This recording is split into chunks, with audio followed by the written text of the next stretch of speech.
This episode is brought to you by DeSanto Propane. DeSanto has been serving the energy needs of upstate New York since 1937. They're a fourth-generation family-owned business that has prioritized dependability, reliability, and integrity. If you have energy needs, call DeSanto and tell them we sent you. Visit DeSantoPropane.com to learn more.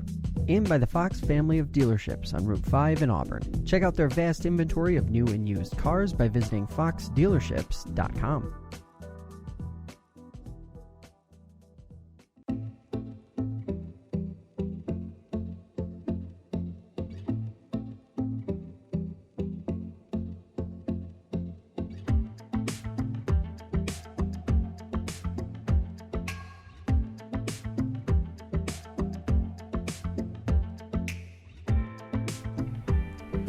Good afternoon or good evening, whatever it is, wherever you are listening. This is episode 217 of the Inside the FLX podcast. I'm Josh Durso, and today we are sitting down with Scott Comegys. He is a Democrat running for New York State Assembly in the 130th District. Scott, welcome to the program. Thanks for being here. Thank you for having me. So you ran in 2018. This is not your first foray into the political arena. What for you, and I want to get a little bit into your background too, of course, but what for you makes this time around different? What experiences did you sort of pull from that first time around that are making this process a little bit easier for you? Well, the first time around was really my first time running ever for any kind of public office. And so that was kind of jumping into the deep end, feet first. Learned a lot during that campaign. But the same motivations for running remain the same. Nothing really changed as far as that went. My main motivations for running have been initially for my kids. All right, because in 2016, what I realized, my eldest turned 18 years old, and I had not done enough to make the world or help the world a better place for them, to make it easier for them, because they're going to have their own challenges, right? They shouldn't have to deal with the same challenges that I'm dealing with. And the polarization that we experienced in 2016 was incredible. We had just everybody fighting it at all means, and that polarization is kind of dangerous. It prevents us from making any progress one way or the other, right? So if we can't get anything done, then my kids have to work harder in their future lives. And the polarization is also dangerous. You got a lot of hate going on there. So I was kind of scared for their well-being in that sense too. So that led me into, okay, what can I do? And I said, okay, I'll stand up and I will run for office. Went for the state office, for the assembly in 2018. Was planning on running against Bob Oakes, but he had bowed out, and so we had a good race against Brian Manktelow. And did learn quite a lot in there. Really getting to know a lot of the people in across the district. I've known people in where I live in, with basically Western Wayne County. Got to know a lot more in Eastern Wayne County and through Cayuga and up in Oswego, and kind of pulling that out. And a lot of people heard the message there that it wasn't necessarily about the specifics, but also exactly how you want to represent, how you want to serve. And I think that resonated with them enough to give me enough of a push to say, yeah, I should do it again, because I think I can reach more people, and they'll really understand exactly what I'm trying to do for them. When you look at, obviously, the decision process that went into running this time, what was sort of the timeline like? I'm always curious. What kind of, was this something that never really left the back of your mind, or was it something that, this last year comes around and you start to think to yourself, maybe I need to do this again? Actually, it stayed at the forefront. So at the last election, obviously I didn't win, but we made enough traction there that I said, okay, we made movement here. We made really positive movement. We're not going to let that up. We're going to keep that momentum going and go through the next year. And we had a lot more volunteers for races across Wayne County specifically.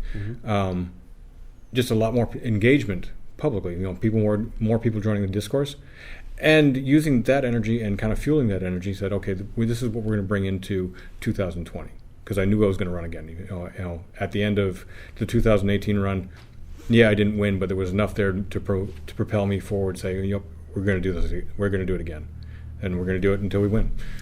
Does the discourse feel, in your experience, substantive, or does it feel like it's a little bit sort of broad strokes and less about sort of the nuance of some of the issues that, if you're elected to the assembly, you have to deal with?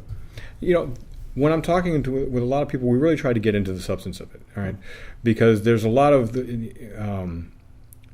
surface areas that people are going, you hear one particular reform they want to do. Bail reform is a good example. Mm-hmm. And that drives people over the edge, and they concentrate on what they see on the headlines. But when you actually speak to people and get into the real substance of why that bail reform was good and what would be better served to not necessarily change the bail reform, but what else needed to happen to make it work so that we were all protected and safe, while at the same time safeguarding those rights of people that shouldn't be in jail just because they're poor, right? Right, yeah.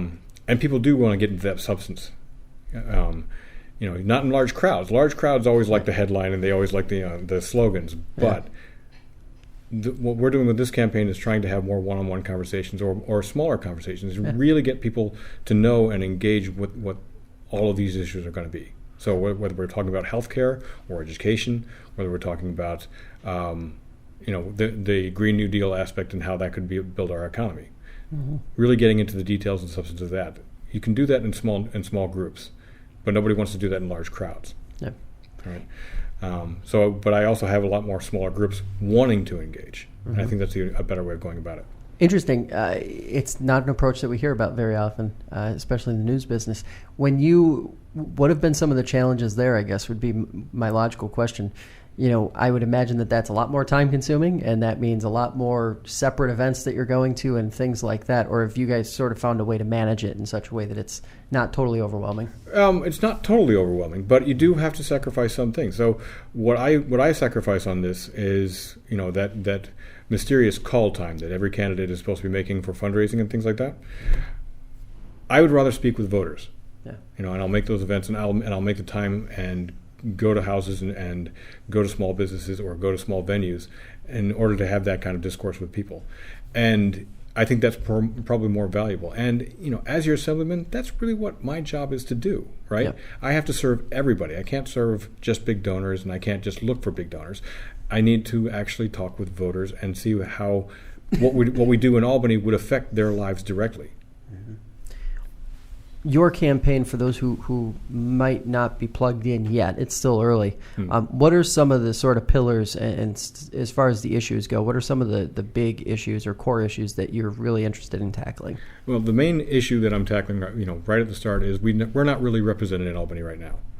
Mm-hmm. We have been sending for decades the same kind of person who goes to Albany and basically opposes what Albany does. Mm-hmm. And there's a place for that. All right, because not everything Albany does is good for our area. Mm-hmm.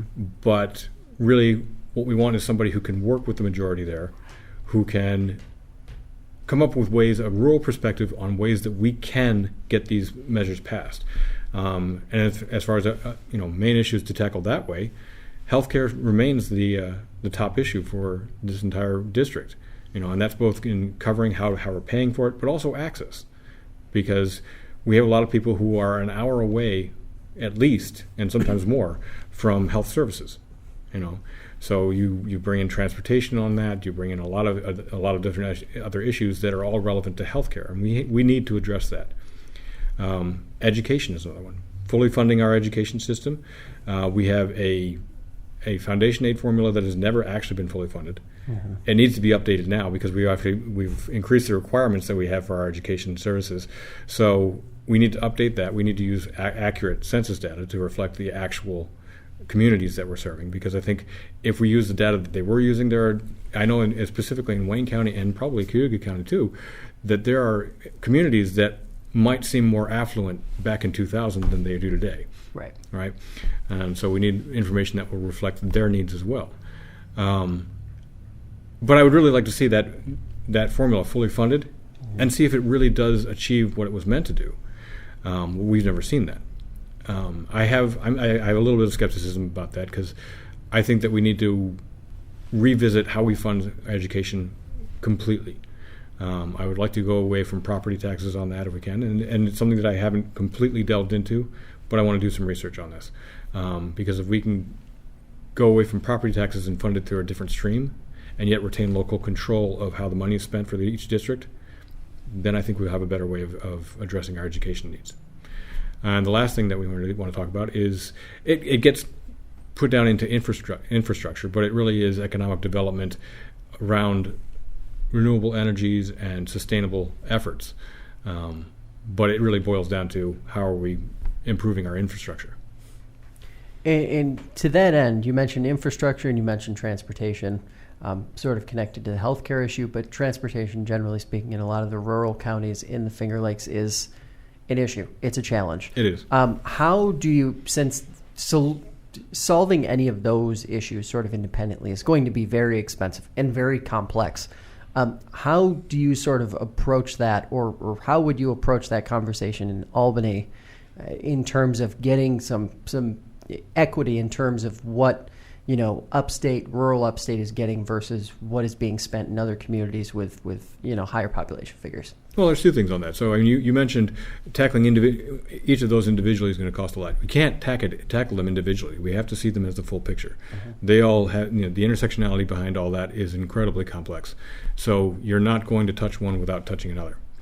But as to approaching Albany and saying, okay, we need more resources here in Finger Lakes and Central New York, remind them of the contributions that we make. We are where the power is generated for most of the state. We've got a couple of nuclear power plants that help with that, but we can also be where the renewable energy power is generated for the most part. We are providing the food that we eat. We are providing a lot of the tourism that New York State really is depending on all of the ecotourism that we have. So we've got the canal path that people bike up and down. We've got lots of camping resorts. We've got the Adirondacks and the Finger Lakes as just hiking spots. Lots of things like that we really should be concentrating on that. We provide, through agriculture, a $5 billion industry that contributes to the state's economy. You can't ignore that. Yeah. So these are the contributions that rural central New York gives. We should be getting something back as well. Another one of the infrastructure items that has been getting a lot of traction lately, curious how prominently in the 130th, as far as you have seen, broadband access or access to broadband, good broadband, not just any old broadband. Right. In terms of infrastructure and priority, has that been something that's sort of popped up on your radar when you've been talking to folks? Absolutely. And when you have our business atmosphere is changing and everything is going, being centered more and more online, that you have to have that access. It's a utility that businesses need, yeah. Right? And where I live right now, I was lucky that on the road that I live, I got good broadband. One road over from me does not have it. Yeah. And that's still closer to to the western side of Wayne County where it's more developed. Yeah. And the eastern portions of Wayne County certainly don't have it. There's portions of Cayuga that don't have access to broadband. And that's abominable because this is something that we are saying that this is necessary to go on and plan your future as far as business is concerned or education. It really touches on a lot of lives. So it is a top priority as far as infrastructure goes. And it's interesting because, there's already been some spending from the state in terms of trying to correct this. Is this something where you think, maybe part of the problem is sort of the inefficiencies in how Albany and the government goes about sort of distributing the dollars rather than just the raw spending itself? Everybody has their own pet projects. Yeah. And one of the things that we have to do in Albany, and I would think in legislatures across the country, but specifically what we can control in Albany, is we have to come up with a cognizant set of goals. This is what we want to accomplish, so that we actually can, and get everybody on board on that, and get everybody to understand that this is important for all of our districts. That this kind of connectivity builds a state community that is going to lift us all up. Mm-hmm. That we have to get past the petty politics. And I think there are a lot more people trying to get into office right now that genuinely want to serve all of the people. I'm not going in there to serve just Democrats in my district. I'm going there to serve everybody in my district. And also everybody in the state when it comes down to it. I can't just think about just this district. You have to see how everything connects there. To that end, I want to build bridges with people downstate and say, okay, how are we affecting each other? Mm-hmm. And not make it a pet project for anybody necessarily, but see what the bigger picture is, because that's what the state level is, and then work with our municipalities, make sure we have a good partnership with them to make sure that all of this is occurring, so that we can get more efficient. And we can. We just have to get past certain personalities. When you mention the healthcare issue, especially in terms of access in some of these rural communities, it seems to be, as we talk to more and more folks who work in healthcare, a jobs issue more than it is anything else. It seems to be that there just aren't enough healthcare professionals in a lot of these communities, especially recruiting to rural communities. How does that sort of play into how you would like to approach this problem and maybe find a solution so that there are more professionals in the environment that are coming to the Finger Lakes and coming to some of these more rural communities? So, it's, if you look at it in a different way, because I think a lot of healthcare professionals look at it as in they have to build a market, and they have to show profit for it. If we took that profit motive out of it, if we went to a single payer kind of healthcare system, then you are showing that you're going to build the community from the state side, saying that we're going to get the professionals there. We have lots of schools within New York State that are training a lot of healthcare professionals. I mean, you've got U of R, you've got Syracuse, both big medical schools there, and you've got much more around the state, Buffalo, and we can attract people saying, we have a guaranteed job for you, and you don't have to measure up to an insurance company's standards for profit. Okay, that your job, ideally, if you're going into the medical profession to begin with, is to serve people and to help them get better health care and treat them. That I think we can bring them back in if we are developing the infrastructure that enables them to do so. So as a state, if we are looking at increasing the number of medical facilities that we have, that we increase the number of jobs, which a single payer system would help do, then I think we can address that a lot more. When you look at particularly college students, post-grad students, that sort of, we'll say the 25 to 35 range, that seems to be the population that gets the most focus when we're talking about the population loss in New York State, particularly upstate New York. What do you think the state sort of has to do in order to retain some of those people, depending on how the census count coming up now turns out? Is there anything Albany can do, or is that not an Albany problem, and should it be sort of directed somewhere else? No, it's definitely an Albany. It's a statewide problem. You have to give them incentive for staying to begin with. All right, we give them education. We don't give them homes necessarily that they can afford right now. So what are the actual solutions we're looking at?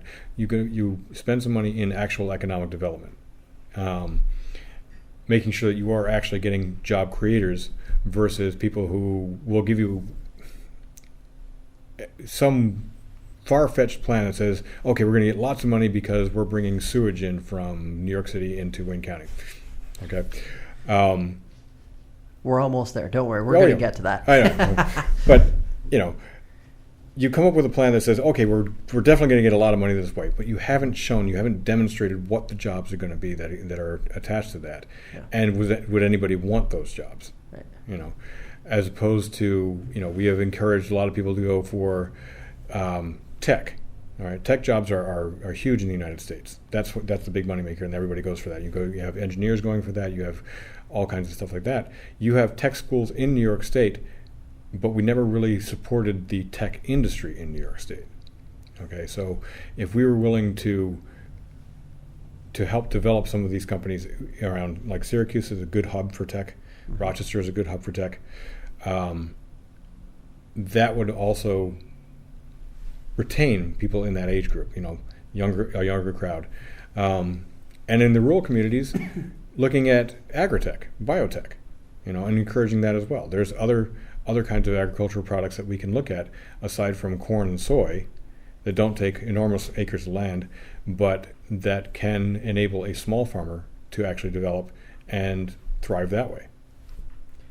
Is it a stretch to argue, and this is just sort of my personal curiosity, is it a stretch to argue that infrastructure is part of the retention problem, that upstate New York is seeing, especially as it pertains to that entrepreneurial group, the people who are sort of trying to blaze their own path as opposed to go to work for a corporation, when you have lacking infrastructure in some of these more rural communities? Is it difficult to get that retention going on in those places because of that? Yeah, that's not a stretch argument at all. If you go into a community, and let's say you go into any rural village, okay, and I can count right at the start on the main street about 10 empty storefronts.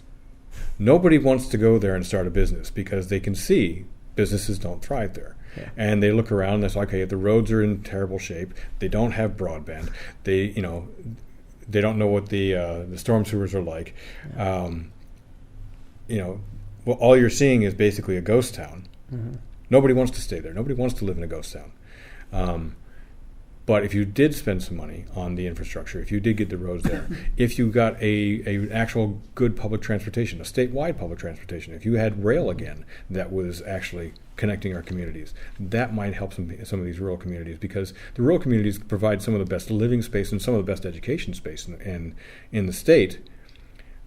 But it is a hassle to say, okay, well, I'm going to drive 45 minutes one way every day to get to work and 45 minutes back, and not be exhausted at the end of the day. Plus, if you have kids at that point, how are you dealing with childcare? How are you dealing with all of the things that kids do in addition to schooling, all the extracurricular activities, all of your own extracurricular activities, and maybe just having if we did high speed rail, which is, I know Governor Cuomo brought that up, and I don't want to call it a pipe dream. I don't think we're quite there yet. Yeah. But it is one of those goals that I would love to see high speed rail here, because if we could trim that travel time down, then it becomes more of a reality for living in our rural communities than it does right now.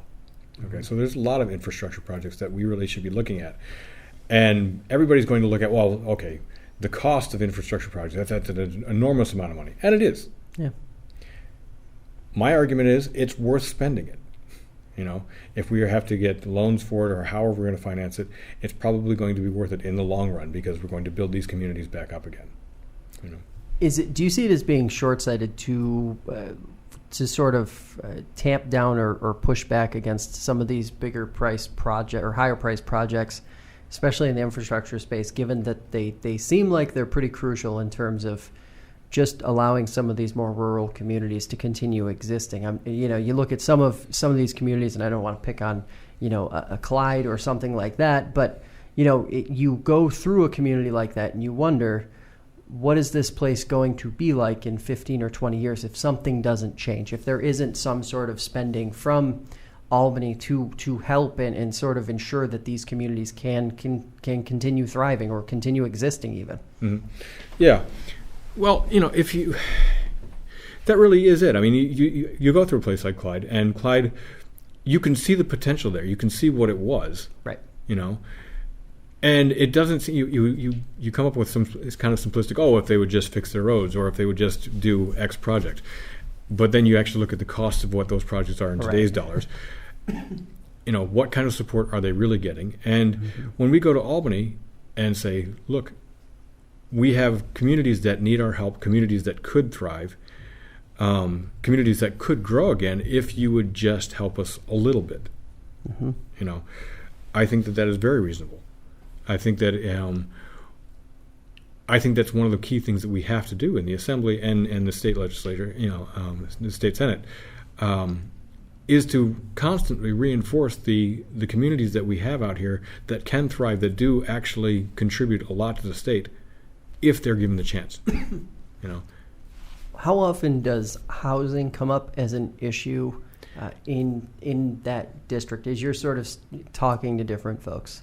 So it's interesting. It hardly ever came up in 2018 for me. Yeah. This year it's coming up a lot more. All right, and for the rental units, people are kind of excited, and the landlords are a little bit pissed because New York State did extend the tenant protection program that it did, which I think is a good thing, because New York City had always had, the rent control issues that they had there, and the tenant rights protections that they had there needed to be expanded to the rest of the state, because it's not like in rural areas we didn't have similar problems, right? But with the rest of housing, owning a home, which I'm much more interested in people actually being able to own their homes again. The housing market, right around me, the prices go up and up and up, which is actually forcing a lot of people to vacate the state again because they can't afford to stay in their homes. With the prices going up that way, the assessments go up, the taxes do go up, and people are worried about that. So when housing comes up now, you have seniors who are worried about losing their home because they're worried about taxes.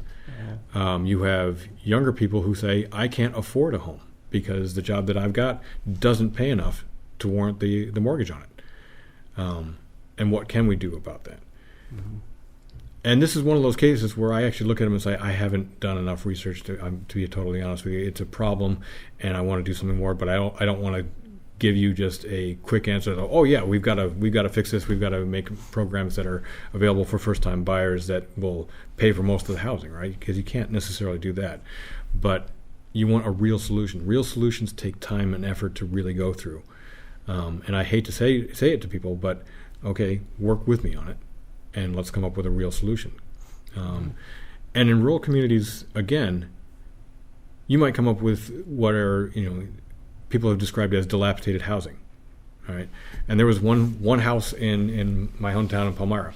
Guy bought the house, and he probably bought it for $30,000, right? It's a large house. It's in terrible disrepair. He's going to spend a lot of money over his lifetime to get that home to a real living home. Right. I want him to achieve that goal. I want him to have that home, and hopefully he has that home to pass on to his kids if he wants to, right? Mm-hmm. So maybe we come up with programs where, okay, you want to fix up a dilapidated house. We want you to fix up that dilapidated house because it works in both of our interests. You get a home, and eventually the property value will increase, the tax base will increase. You'll contribute more to your community. You'll be more of a part of the community. If the state can help you do that, then that's a good thing. Right, and that will also help state retention, won't it? Does the age, and of course I'm not pressing you because I know, like you said, you're still in the research phase of this, but does the age of the housing stock come up as kind of maybe a point of stress in the system, whereas, I use Seneca County as an example. There hasn't really been a new housing development in probably 20, 25-ish years. That's pretty common in a lot of rural communities in upstate New York. Is that a point of stress, or you think that's maybe part of the issue at least? I'm not sure because when you get the newer housing developments, they tend to be higher priced houses to begin with, yep. And for a younger age, unless you have really hit a good job, that enables you to buy a house, $300,000 more, which a lot of the new houses do. They get built, and that's their price tag. I think that a lot of younger folks, especially in rural areas, are looking at those older housing stock and saying, okay, what can I do with that to make it good? Several friends of mine have done that, and a lot of the houses, again, throughout Wayne County at least that I've seen, they buy the house, they might gut the entire inside, as much as possible and recondition it, but that was a better investment for them than, say, a new house. Let's talk about the proposal by Tully Environmental to bring New York City sewer sludge, yes, I said sewer sludge, to Butler, Wayne County. An interesting proposal for a lot of different reasons, but first I just want to get sort of your broad thoughts on that proposal and how it sort of has blossomed over the last few weeks. Sure. Well, the knee-jerk reaction is, oh my God, no, right? Because you're bringing sewer sludge up into a rural area. But I don't necessarily like to look at it as just from the knee-jerk reaction. Okay, let's look at the actual proposal. What are they saying? What are the possible benefits? And so everybody's always going to point to the economic benefits of that. There's possible money coming in from a new revenue stream that can help the community and build the community up, right? But then the whole list of questions comes up. Okay, what exactly is the content in the sewer sludge that you're proposing to make into compost fertilizer, I'm assuming for agricultural purposes? And how are you separating out any of the toxic elements that might be in there? What's the time frame for the composting? When's it actually going to turn you a profit? Aside from just trucking it out from New York City because they don't want it anymore. What is the damage to the roads done by all the trucks coming in with sewer sludge? What are the other environmental factors that are going into there? Is it going to seep into the groundwater supply? You're planning on putting it next to a dairy farm. How is that going to affect the dairy operations? Is that going to affect the groundwater that they depend on? What are the health concerns about that? Is it going to drive up healthcare costs because you've got this potentially toxic sewage in the area and affecting there?